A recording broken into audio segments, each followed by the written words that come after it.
Famille, justice, enfance. Bonjour et bienvenue dans le numéro 117 de Famille, justice, enfance sur RLP avec Stéphane.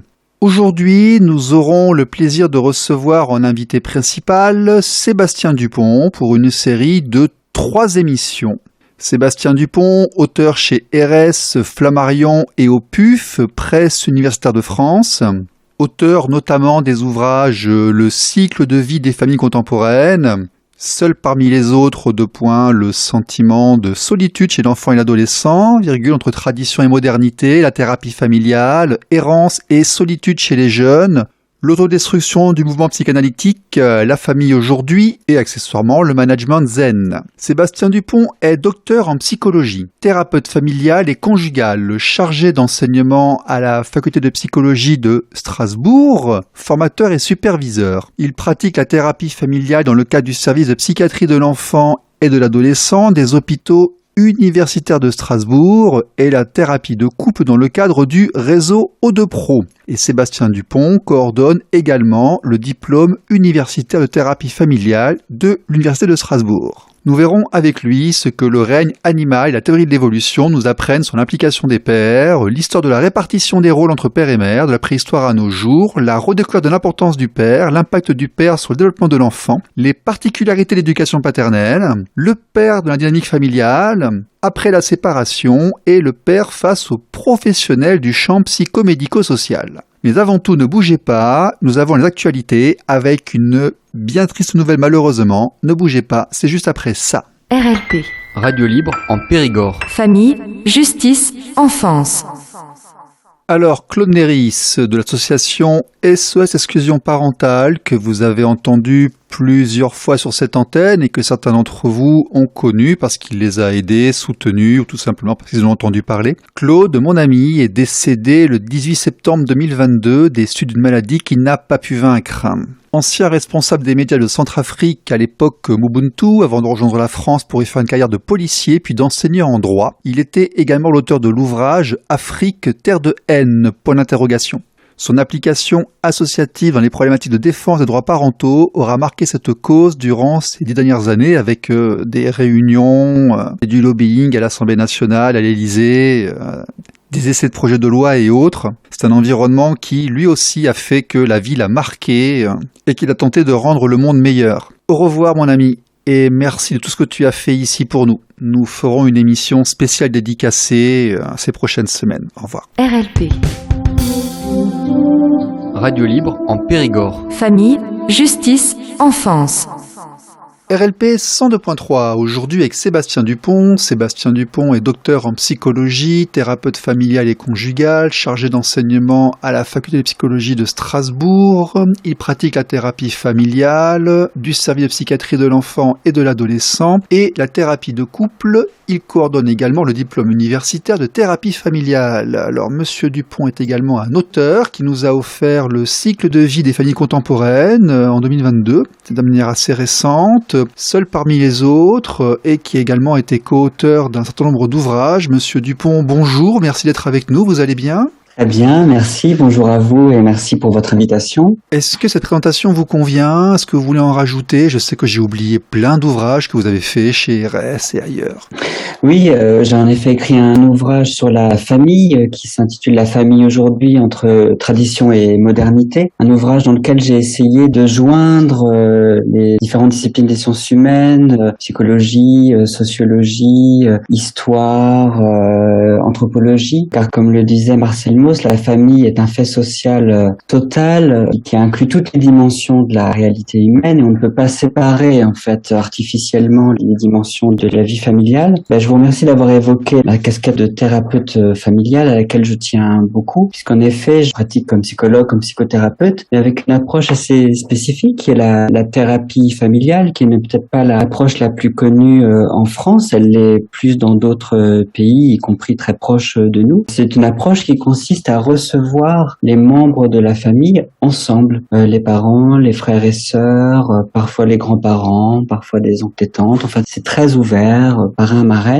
Travailler davantage sur les relations affectives, les relations dans la famille, plutôt que sur l'individu pris isolément. Et bien sûr, cette pratique de la thérapie familiale m'a aidé à observer les places dans la famille, le rôle du père. Il est souvent très apprécié d'ailleurs par les pères qu'on les invite, qu'on leur propose de participer à ces entretiens familiaux, non pas seulement pour entendre leur voix, comme on écoute la voix de chaque membre de la famille, mais aussi pour travailler avec eux sur leur place, leur rôle dans cette dynamique globale qu'est le système familial, que les parents soient ensemble ou séparés d'ailleurs. D'accord, donc vous exercez après un doctorat de psychologie, si j'ai bien compris, vous exercez auprès de parents, de familles qui viennent vous voir de manière volontaire. C'est ça, alors ils sont en général orientés par d'autres professionnels, mais c'est toujours de manière volontaire. Ce ne sont pas des soins sous contrainte. D'accord, vous n'êtes pas expert en tribunal, ce genre de choses. Ouais, non, Vous pas avez du comme tout. un aperçu de la famille. Ok, je vois que vous avez écrit également beaucoup d'articles dans énormément de revues. Ça fait longtemps, vous êtes assez prolifique. Oui, une promotion du lien social, etc. Pourquoi avez-vous commencé comme ceci à écrire, à rédiger, à transmettre ? À vrai dire, depuis mes études, j'ai toujours souhaité mener de front une partie recherche, une partie clinique, parce que je me suis aperçu, bien sûr, que les deux se nourrissent mutuellement. En fait, plus on se documente, plus on affine son regard clinique, plus on voit des familles, des individus, des situations singulières, plus ça relativise et ça enrichit nos connaissances générales. Donc cette dynamique peut toujours paru profitable. Et puis le domaine de la famille, de la parentalité, des relations parents-enfants est un domaine en essor dans lequel il y a encore beaucoup à faire, beaucoup à explorer et pour tout dire, beaucoup à faire en France où on n'est pas très avancé en fait dans les recherches sur la parenté, la parentalité et encore moins sur les recherches concernant la paternité, la relation père-enfant. On est malheureusement obligé de lire principalement en anglais, d'aller chercher des études faites dans d'autres pays pour avoir des informations vraiment intéressantes, vraiment innovantes sur ce qu'est l'implication du père dans la famille et dans le développement de l'enfant aujourd'hui. Vous êtes papa vous-même ? Oui, papa de 2 garçons. Qui ont quel âge ? Ils sont petits, qui ont 3 ans et 1 an et demi. D'accord, très bien. RLP. Radio libre en Périgord. Famille, justice, enfance. Sébastien Dupont sur RLP, que nous allons interroger sur ce que le règne animal et la théorie de l'évolution nous apprennent sur l'implication des pères, parce que les pères d'aujourd'hui ne sont pas ceux d'hier, c'est notre grand credo, nous le disons régulièrement, nos grands-parents ne se comportaient pas comme nous nous comportons nous aujourd'hui, mais tout ceci remonte encore à beaucoup plus loin.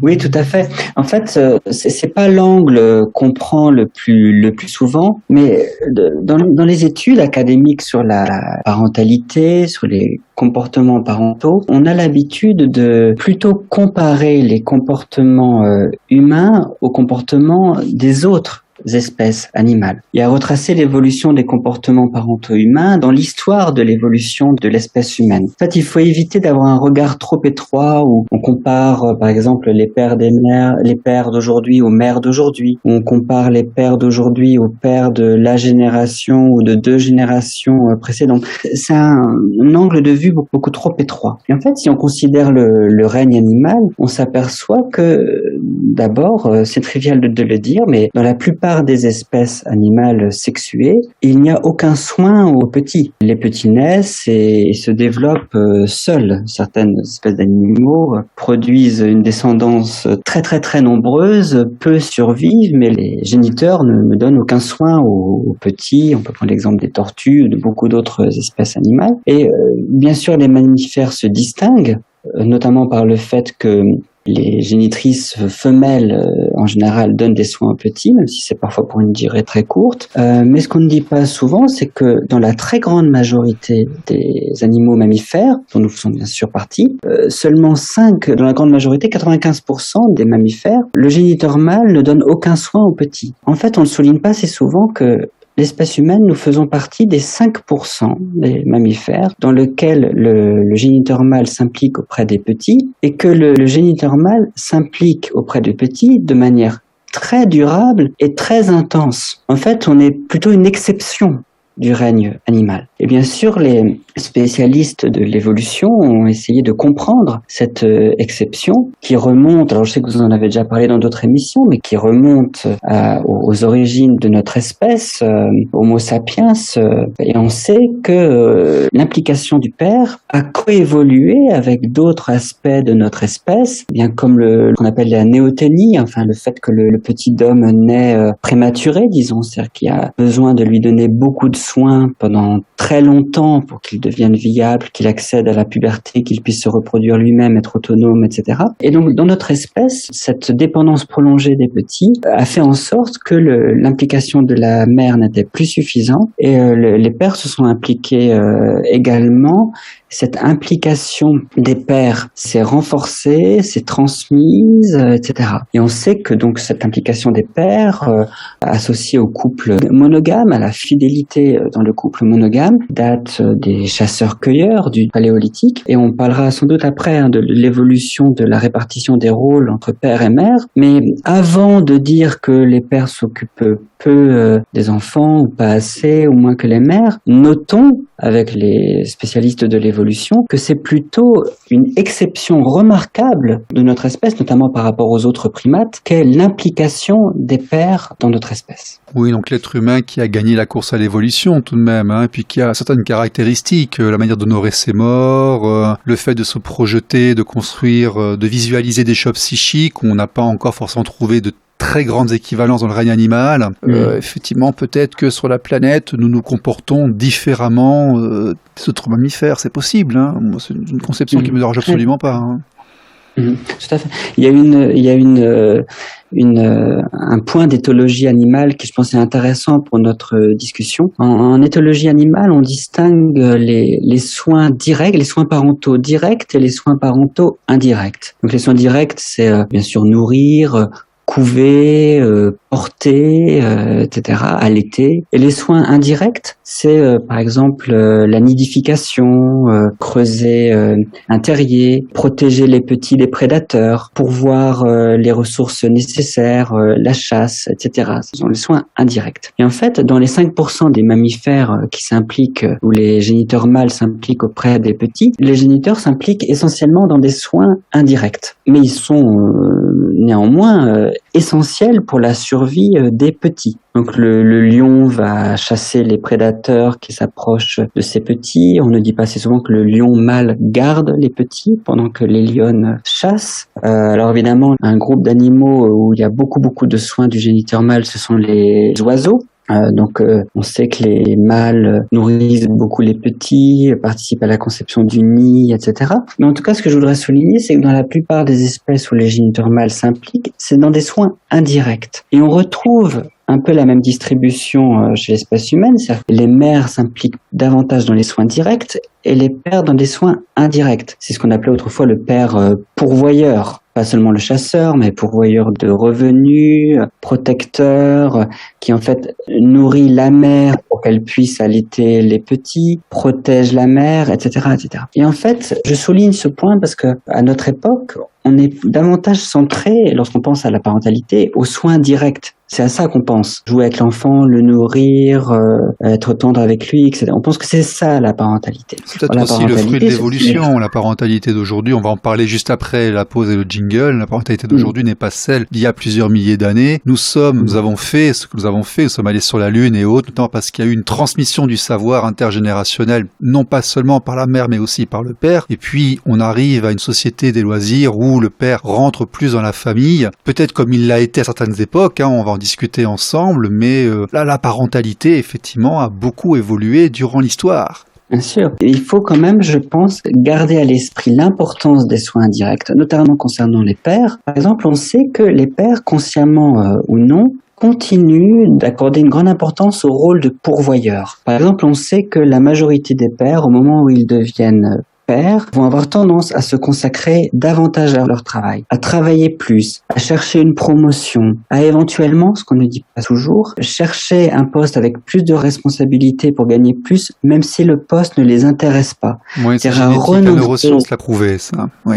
Ouais. Voilà, c'est ça. Et je trouve que c'est important de souligner ça, l'importance des soins directs. D'abord parce que les sociologues nous montrent que c'est très important, ces soins directs. C'est-à-dire que les revenus qu'apporte le père, ça a quand même un effet très important sur la trajectoire des enfants en termes d'études et autres. C'est pas accessoire. Et puis tout simplement parce que encore aujourd'hui, même si les choses évoluent, on sait par exemple, par de nombreuses études, que dans les critères qu'ont la majorité des femmes pour choisir leur partenaire de long terme, le partenaire avec lequel fonder une famille, le critère du statut social, de l'ambition professionnelle, du courage au travail, etc., est essentiel. C'est-à-dire qu'en fait, tout ça, c'est quelque chose qui se fait de manière interactive. Ça.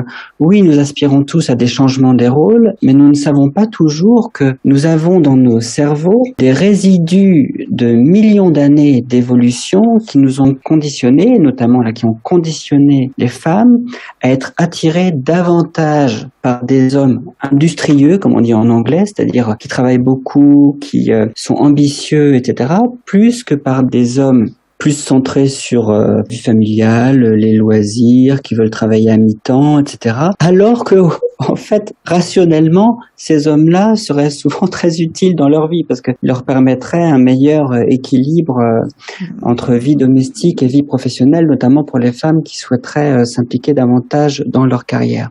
Donc, en fait, ce sont des phénomènes qui s'entretiennent et tout le monde y participe. Je vous entends. Certains de vos collègues, plusieurs m'ont confirmé ce point. On le retrouve aussi dans les ouvrages de Winnicott, qui ont parfois été mal traduits, mais qui ont abordé ceci. Mais il y a une certaine incompréhension autour de cela qui font que ce que vous venez de dire, qui spécifie l'époque des besoins biologiques et de vulnérabilité de l'enfant, si vous voulez, après, par extension, les gens ont l'impression que ça continue durant le reste de le développement de l'enfant. Or, il m'a semblé comprendre, en interrogeant un certain nombre de monde, que le père était surtout un pourvoyeur et un protecteur, quand la mère était en position de vulnérabilité, que le petit avait encore des besoins biologiques, mais une fois cette étape-là passée, il n'y avait absolument aucun problème à partager les tâches familiales, si vous voulez. Ces rôles, surtout avec l'évolution humaine où nous ne sommes plus des animaux, où on maîtrise nos pulsions animales, même si elles sont présentes en arrière-plan depuis un certain temps, expliquent les comportements d'aujourd'hui qui sont différents de ceux d'il y a 2500 ans. C'est-à-dire qu'en fait, le père uniquement pourvoyeur et la mère qui élève nous renvoie à un schéma qui aujourd'hui me semble dépassé et que beaucoup de gens disent dépassé une fois que l'enfant n'est plus dans les besoins fondamentaux et biologiques. Alors là, vous parlez donc de l'évolution en fait de la répartition des rôles. Ce que je trouverais intéressant à souligner, c'est que nous avons tendance à avoir de l'histoire de l'implication du père dans la famille une image d'une histoire linéaire, comme ça allant d'un père plus distant, uniquement c'est très cyclique et très culturel. Bien sûr. Voilà. Et surtout, c'est pas linéaire. Et ce qui est intéressant, c'est de considérer, c'est que lorsqu'on lit par exemple les paléoanthropologues, je sais que vous l'avez déjà évoqué dans d'autres émissions, on s'aperçoit que notamment ici l'an dernier. Voilà, on s'aperçoit que les chasseurs-cueilleurs du Paléolithique avaient sans doute, on a un assez haut niveau de certitude là-dessus, une répartition des rôles très peu genrée. Bien sûr, il y avait certains rôles qui n'étaient pas partagés. L'allaitement avait beaucoup d'importance d'un côté pour les mères, la chasse de l'autre pour les pères. Mais pour le reste, on était dans une entraide guidée avant tout par la nécessité de la survie, tout simplement. Ensuite, et donc c'est important parce que le Paléolithique, c'est la plus longue période et de très loin d'évolution de notre espèce. C'est 3 millions d'années. Ensuite, le Néolithique, l'invention de l'agriculture, cette période aurait quant à elle ouvert à une plus grande répartition des rôles, plus genrée déjà, avec le travail au champ d'un côté pour les hommes, des naissances plus rapprochées pour les femmes, donc un retrait dans le foyer plus important. Et puis surtout ensuite avec ce qu'on appelait l'histoire, l'Antiquité et puis l'histoire successive à Jésus-Christ, le Moyen-Âge, etc. Une répartition des rôles, comme vous l'avez dit, qui va dépendre des cultures, des civilisations. On sait par exemple que le père est beaucoup moins impliqué dans les soins directs dans les sociétés qui valorisent la polygamie que dans les sociétés qui restent monogames. Mais surtout, il y a quelque chose que nous enseignent bien les historiens, c'est une certaine prudence, c'est-à-dire qu'il faut faire attention à ne pas y avoir de notre passé l'image qui est transmise par les seuls qui écrivent, c'est-à-dire les aristocrates, les nobles, les bourgeois, etc. Oui.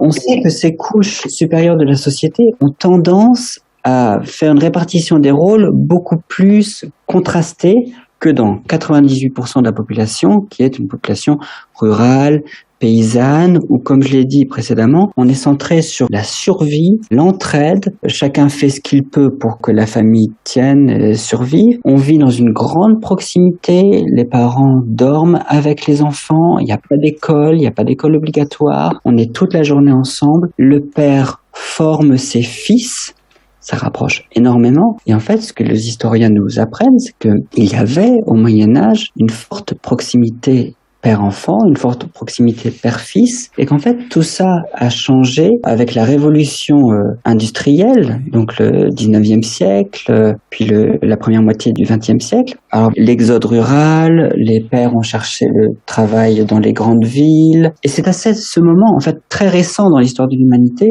que s'est fait cette division caricaturale, on pourrait dire, du travail entre monsieur gagne-pain et madame au foyer. Mais c'est très récent, et ce que nous apprennent les historiens, c'est que c'est plutôt une sorte d'exception dans l'histoire de l'humanité, exception qui est devenue intenable après la Seconde Guerre mondiale, où les femmes n'ont plus supporté cette répartition du rôle, qui n'avait aussi plus de sens parce que l'électroménager était arrivé, le lait maternisé était arrivé, les femmes avaient de moins en moins d'enfants, ça n'avait plus de sens en fait d'être au foyer. Mais il faudra souligner qu'au 19e siècle, par des mères, elles ne s'ennuyaient pas au foyer, très très loin de là. Et donc, ce que je voudrais souligner, c'est que la proximité père-enfant dont on parle aujourd'hui, ça n'est pas une nouveauté que le 20e siècle ou le 21e siècle a inventé. Par bien des aspects, c'est plutôt un retour à un état normal de notre espèce. RLP. Radio libre en Périgord. Famille, justice, enfance.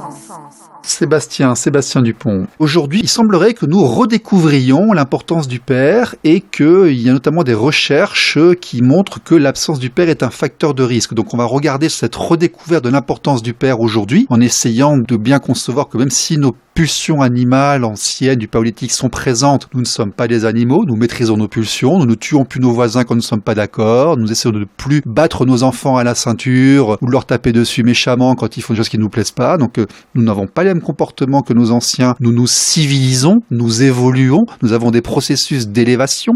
Donc on pourra regarder effectivement l'importance du rôle du père et son évolution dans ce processus. Et puisqu'on parle là maintenant du père aujourd'hui, pour faire une transition, je dirais que on a parlé des soins directs et des soins indirects dans les espèces animales. On a des études là très intéressantes sur les pères d'aujourd'hui, les pères en France, qui nous montrent que si on additionne le temps consacré par chaque parent aux soins directs auprès des enfants, donc les tâches domestiques, tâches éducatives, avec le temps consacré à gagner des revenus pour la famille, eh bien on aperçoit que l'implication des pères et des mères est équivalente. Vous savez, c'est les études emploi du temps, où on mesure le temps consacré chaque jour à quelle tâche. Au fond, la répartition du temps est équivalente à quelques minutes près, c'est assez extraordinaire d'ailleurs. Ce qui veut dire que lorsqu'on dénonce, peut-être à juste titre, le fait que les pères sont en moyenne moins impliqués dans les tâches domestiques, les tâches éducatives, etc., il faudrait en même temps souligner que pendant qu'ils ne sont pas à ces tâches, ils sont à d'autres tâches non moins importantes pour les enfants, des tâches indirectes. Et puis il y a critique sur ces études aussi, elles sont assez contestées. Bien sûr. Oui, bien sûr, puisqu'il y a certaines ne prennent pas en compte, par exemple, certaines ne prennent pas en compte le gros bricolage. Donc, un père qui construit une maison pour la famille, se sentant n'est parfois pas compté dans l'étude. Oui, nous prétendons que les pères d'aujourd'hui, c'est un groupe en évolution. Il y a toujours une partie des parents qui n'assument pas. Il peut y avoir une partie de certains qui se comportent mal, mais il y a une partie relativement nouvelle qui cherche à s'impliquer. Donc, il y a une phase de transition où l'homme veut rentrer dans la famille pendant que madame rentre plus dans le professionnel, cette espèce de rééquilibrage ancien qu'on avait dit. Et c'est vrai que pour cette partie des pères qui veulent s'impliquer, écoutez, il suffit d'aller dans la rue piétonne, nous voyons des papas qui poussent des poussettes, qui changent des couches, qui donnent le bain, c'est des choses qu'on voyait pas forcément auparavant. Puis je vais vous dire, faire une machine à laver, pourquoi pas, hein, c'est pas embêtant du tout. Donc les études-là, si vous voulez, malheureusement, sont peut-être trop globales et ne prennent pas en considération la transition du groupe sociologique qu'est le père d'aujourd'hui.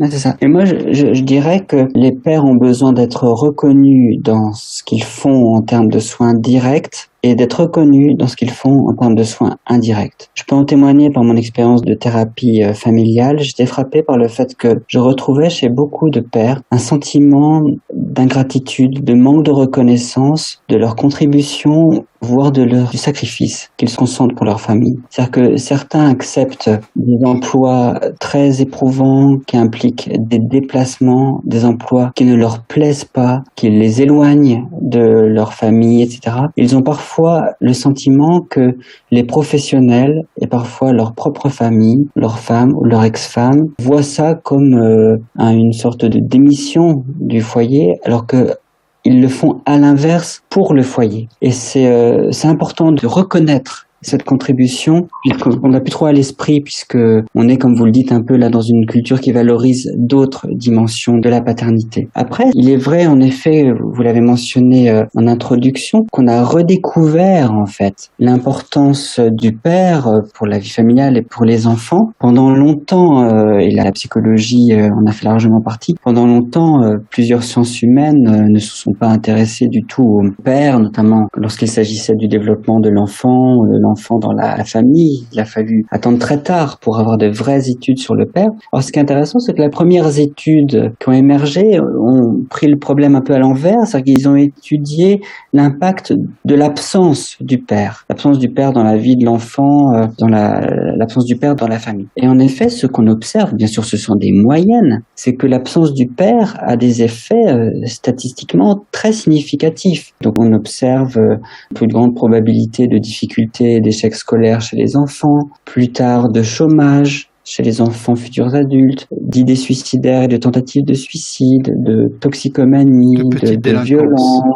de délinquance. Chez les filles, on observe par exemple qu'elles ont des rapports sexuels plus précoces et plus fréquemment des grossesses précoces, non désirées. On observe des choses qui devraient beaucoup nous intéresser aujourd'hui. On est très attentif au machisme, aux idées misogynes. Eh bien, on observe quelque chose qu'on rapporte peu, que les garçons qui grandissent sans père ont tendance à avoir des idées plus misogynes que les garçons qui grandissent avec leur père. On sait aussi que les garçons sont plus sensibles à l'absence de père que les filles pour leur développement. Et alors, si on prend les choses par un bout assez extrême, j'en conviens, on sait, par exemple aux États-Unis, que 90% des jeunes adultes sans domicile et 85% des jeunes adultes incarcérés ont grandi sans père. Détenus ont grandi dans des familles dysfonctionnantes où il n'y avait pas le triptyque. Alors, faut tout de suite, bien sûr, ajouter un bémol. Attention, ça veut dire que l'absence de père est un facteur de risque. Oui, c'est pas objectif, c'est pas obligatoire. C'est pas parce qu'il n'y a pas de père qu'il finira en prison, bien sûr. Mais je comprends. Mais la probabilité, le risque est accentué. Voilà, c'est ça. Barack Obama n'a à peu près pas connu son père. Ça ne l'a pas empêché de bien réussir dans la vie. Mais en effet, on sait notamment que dans les contextes les plus à risque, comme les milieux sociaux défavorisés, milieux sociaux qui cumulent plusieurs facteurs de risque, l'immigration, etc., la précarité, la présence ou l'absence du père apparaît là comme un facteur très important. Et lorsque le père est présent, c'est un facteur de protection décisif pour le parcours des enfants. RLP. Radio libre en Périgord. Famille, justice, enfance.